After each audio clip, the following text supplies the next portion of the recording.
रात में नहीं लिखी जाती। इसके पीछे होता है लंबा घटनाक्रम और सियासी धोखेबाजी की अनगिनत कहानियां। बिहार में इन दिनों लगी सियासी आग भी किसी एक चिंगारी से नहीं लगी है, बल्कि इसके पीछे भी खींचतान, सियासी मोलभाव और दांवपेच की कई कहानियां हैं। 2017 में बीजेपी के साथ फिर से शुरू हुआ जेडीयू का गठबंधन मुश्किल में है। सवाल है इसकी पटकथा कब लिखी गई और कैसे शुरू हुई ये पूरी कहानी। तारीख 22 अप्रैल साल 2022, महीना रमजान का।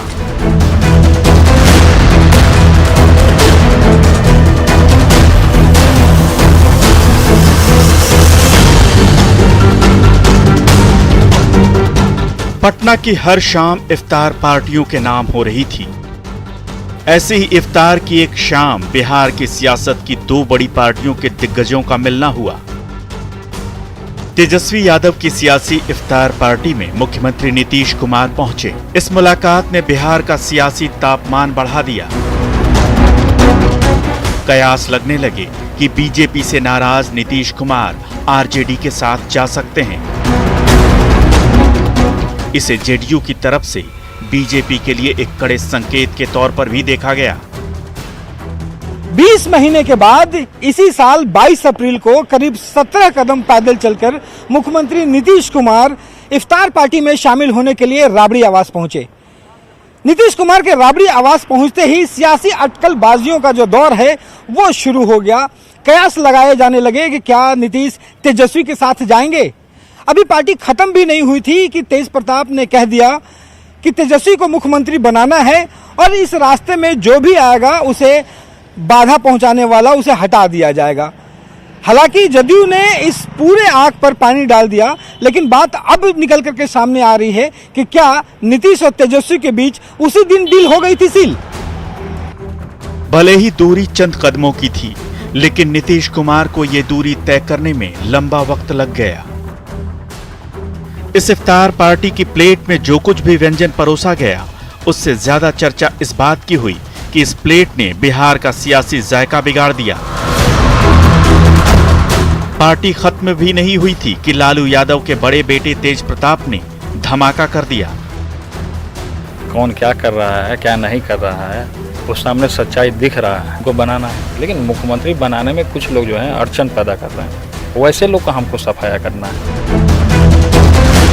हालांकि सियासी बवाल मचने के बाद तेज प्रताप के बयान से किनारा कर लिया गया और लगा बात आई गई हो गई। इसके ठीक 6 दिन बाद यानी 28 अप्रैल 2022 को जेडीयू की इफ्तार पार्टी हुई, जिसमें तेजस्वी यादव भी शामिल हुए। इसके बाद तो कई मौकों पर नीतीश और तेजस्वी की औपचारिक और अनौपचारिक मुलाकातें हुई। तो क्या नीतीश की तेजस्वी से नजदीकियों की बुनियाद 22 अप्रैल को हुई आरजेडी की इफ्तार पार्टी में ही पड़ गई थी? जिस तरह से इफ्तार ने रफ्तार पकड़ी थी और मुख्यमंत्री जी राबड़ी आवास पर गए थे, दोनों भाइयों के साथ जिस तरह से इनकी नज़दीकियां दिखी थी और जो इनके बातचीत करने का जो गेस्चर था वह तो रिफ्लेक्ट कर ही रहा था कि जेडीयू और आरजेडी अब नज़दीक आ रही है। वो तेजस्वी जी जो कल तक हमलावर होते थे, इफ्तार में जो सहजता, जो नज़दीकियां दिख रही थी, वो कहीं न कहीं तरफ इशारा तो कर ही रहा था। हालांकि तेज प्रताप जी ने बाद में इसके बारे में कहा भी कि चचा से मेरी बात हुई है और आगे मैं बताऊंगा, सब कुछ अच्छा होने वाला है।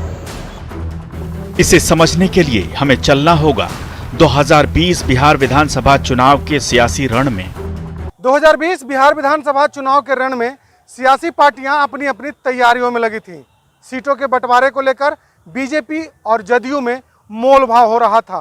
हालांकि नेतृत्व को लेकर दोनों दलों में कोई कंफ्यूजन नहीं था। अमित शाह पहले ही साफ कर चुके थे कि 2020 में नीतीश कुमार ही बिहार में एनडीए का चेहरा होंगे। चुनाव से पहले कयास लगाए जा रहे थे कि दोनों दलों के बीच अंदर खाने सीटों के बंटवारे और नेतृत्व को लेकर खींचतान चल रही है। लेकिन अमित शाह ने 2019 में ही साफ कर दिया था कि 2020 चुनाव में नीतीश कुमार नेता होंगे। बीजेपी ने साफ कर दिया था कि वो जेडीयू के साथ है। बिहार विधानसभा चुनाव से पहले जब एनडीए गठबंधन आकार ले रहा था, तब माना गया कि चिराग पासवान को नीतीश के इशारे पर बाहर रखा गया। चुनाव का ऐलान हो गया, चिराग को गठबंधन से बाहर कर दिया गया। तभी चिराग पासवान ने ऐलान कर दिया कि वो बिहार की सभी विधानसभा सीटों पर चुनाव मैदान में उतरेंगे। जब टिकट बांटा गया तो चिराग ने बीजेपी के खिलाफ अपने उम्मीदवार नहीं उतारे, लेकिन जेडीयू के खिलाफ मोर्चा खोल दिया। चिराग जहां कहीं भी जाते, उनका सीधा हमला नीतीश कुमार पर होता। निरंतरता में मेरे मुख्यमंत्री ने हमारे प्रधानमंत्री जी का विरोध किया। 2013 में जब ये प्रधानमंत्री पद के उम्मीदवार थे, उस वक्त यही मुख्यमंत्री हैं जो इनका हाथ छटक कर गए थे। यही मुख्यमंत्री हैं जो निमंत्रण देकर इन्होंने उनके आगे से थाली छीन ली थी। निरंतर इन्होंने प्रधानमंत्री का अपमान किया। धारा 370 की बात हो, ये उनके विरोध में खड़े रहे। ट्रिपल तलाक की बात हो, ये उनके विरोध में खड़े रहे। 2020 के चुनावी घमासान के बीच ये सवाल होने लगा कि आखिर चिराग पासवान नीतीश कुमार को टारगेट क्यों कर रहे हैं। जेडीयू इस बात को लेकर के कसमकस में थी कि आखिर चिराग पासवान नीतीश कुमार को टारगेट क्यों कर रहे हैं और बीजेपी चिराग पासवान के मामले में खामोश क्यों है। जेडीयू को इस बात का भी शक था कि बीजेपी जेडीयू को कमजोर करने के लिए चिराग पासवान का कार्ड खेली है। बिहार का चुनावी मैदान युद्ध के मैदान में बदल चुका था। भले ही नीतीश कुमार के सियासी निशाने पर लालू यादव के बेटे तेजस्वी यादव थे, लेकिन नीतीश कुमार के अंदर विद्रोह की एक आग सुलग रही थी। लेकिन गठबंधन धर्म के नाते उनकी जुबान सिल गई। बीजेपी और जेडीयू के बीच उहापोह की स्थिति बन गई। इसी बीच प्रधानमंत्री नरेंद्र मोदी ने चुनावी रैलियों में स्थिति स्पष्ट कर दी। जेडीयू के कंफ्यूजन में होने से चुनाव की तैयारियों पर असर पड़ रहा था। उधर चिराग पासवान लगातार नीतीश कुमार पर हमलावर थे। वो जहां भी जाते जेडीयू पर नहीं बल्कि नीतीश कुमार को निशाने पर लेते। चिराग के हमलों से नीतीश और जेडीयू दोनों असहज रही। हालांकि ऊपर से वो जरूर दिखाते रहे कि चिराग पासवान का जेडीयू पर कोई असर नहीं पड़ा है। प्रधानमंत्री ने भले ही साफ कर दिया, लेकिन जेडीयू के अंदर संदेह बैठ गया। जब चुनाव परिणाम सामने आए तो स्थितियां बदल गईं। चुनाव में चिराग पासवान को 6% वोट जरूर मिले, लेकिन इसी 6% वोट ने जेडीयू का इतना नुकसान कर दिया कि वो तीसरे नंबर की पार्टी बन गई।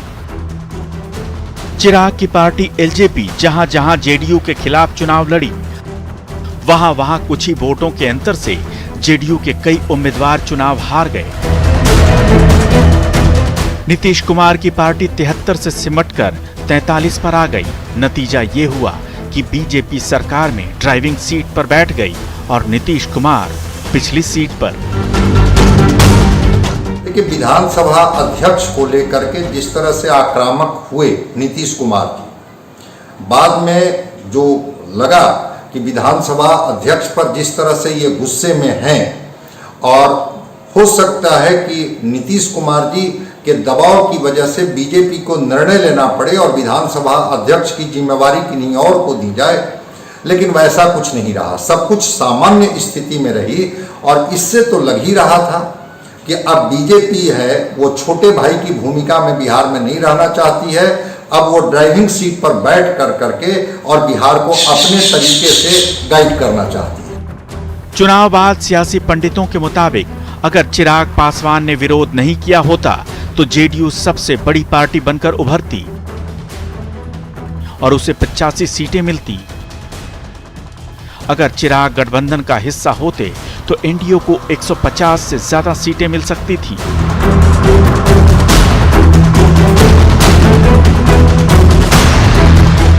2020 बिहार विधानसभा चुनाव में आरजेडी सबसे बड़ी पार्टी बनकर उभरी। आरजेडी को 75 सीटें मिली, बीजेपी को 74 और जेडीयू के खाते में मात्र 43 सीटें आईं। मुश्किल से एनडीए की सरकार बन गई। नीतीश कुमार फिर से बिहार के मुख्यमंत्री बन गए। अब सभी को इंतजार था कि उप मुख्यमंत्री पद की शपथ कौन लेगा।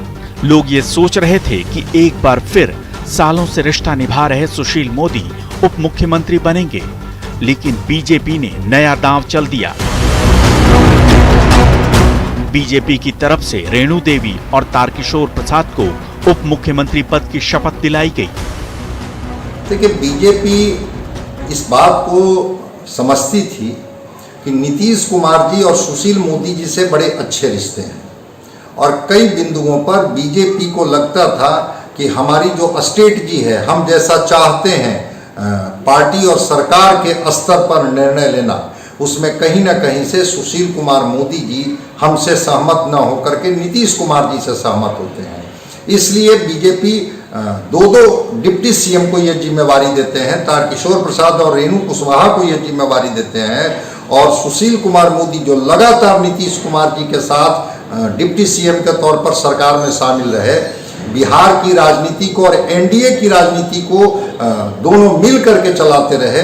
लगा कि जब तक हम इन्हें दिल्ली नहीं भेजेंगे तब तक हम अपने तरीके से अपनी पार्टी के निर्णय को सरकार में इम्पोज नहीं करा पाएंगे। इस वजह से सुशील कुमार मोदी को मुख्य धारा से अलग हटा करके दिल्ली भेजा गया।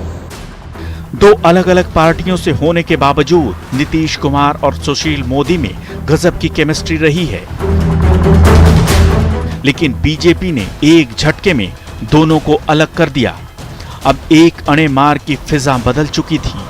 सुशील मोदी, जिनके पास 1.5 दशक से ज्यादा समय से बिहार में बीजेपी की कमान थी, बीजेपी के संकट मोचक बने हुए थे, उन्हें केंद्र में बुला लिया गया। सुशील मोदी लंबे समय तक बिहार में बीजेपी का चेहरा थे, बड़े संकट मोचक थे।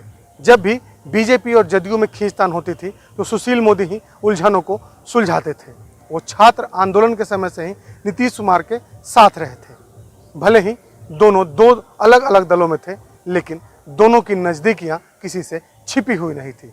2020 विधानसभा चुनाव के बाद बीजेपी ने एक ही झटके में दोनों की नज़दीकियों को खत्म कर दिया और सुशील मोदी को दिल्ली बुला लिया।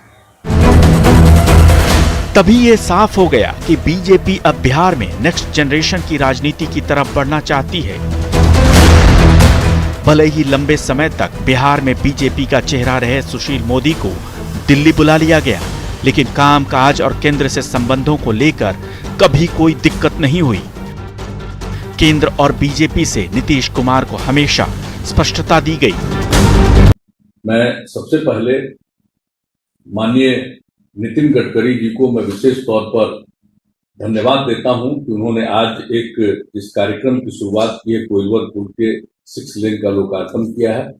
ये बहुत उपयोगी है और सब लोग इसके बारे में बोल चुके हैं, क्योंकि जो भी पुराना पुल था अंग्रेजों के जमाने में ही बना था कोइलवर पर 158 साल पहले, और उससे ही रेल से सड़क पुल था और उसका बहुत उपयोग होता रहा है। और जितना इसमें ट्रैफिक जाम होता रहा ये सबको मालूम है, काफी देर रोक करके दोनों तरफ गाड़ियों को रखा जाता है, ये सबको मालूम।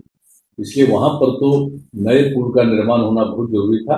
6 लेन पुल की मंजूरी मिल गई, जो पटना से बक्सर तक का 4 लेन सड़क बन रहा उसी सिलसिले में। तो सवाल उठता है कि आखिर साजिश कहां हुई? बीजेपी और जेडीयू में साजिश का एक बड़ा कारण वही आरसीपी सिंह को लेकर के है। शायद नहीं चाहते थे मुख्यमंत्री की सरकार में हमारा समानुपातिक प्रतिनिधित्व अगर नहीं मिलता है तो हम सरकार में शामिल नहीं होंगे। लेकिन आरसीपी सिंह बतौर राष्ट्रीय अध्यक्ष निर्णय लेते हैं, सरकार में शामिल होते हैं। ललन सिंह इस बात का तरफ इशारा भी करते हैं अपने प्रेस कॉन्फ्रेंस में कि भाई उन्होंने ही माला भिजवाया और फिर वो माला खुद जा करके पहन गए।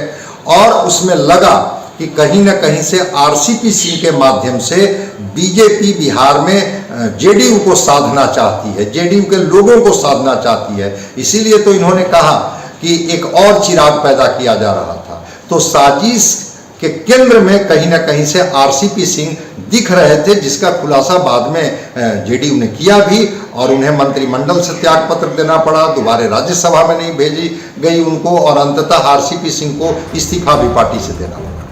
बीजेपी और जेडीयू के ऐसे संबंधों की पेचीदगियों को समझने के लिए 2020 से अब चलते हैं 2019 में।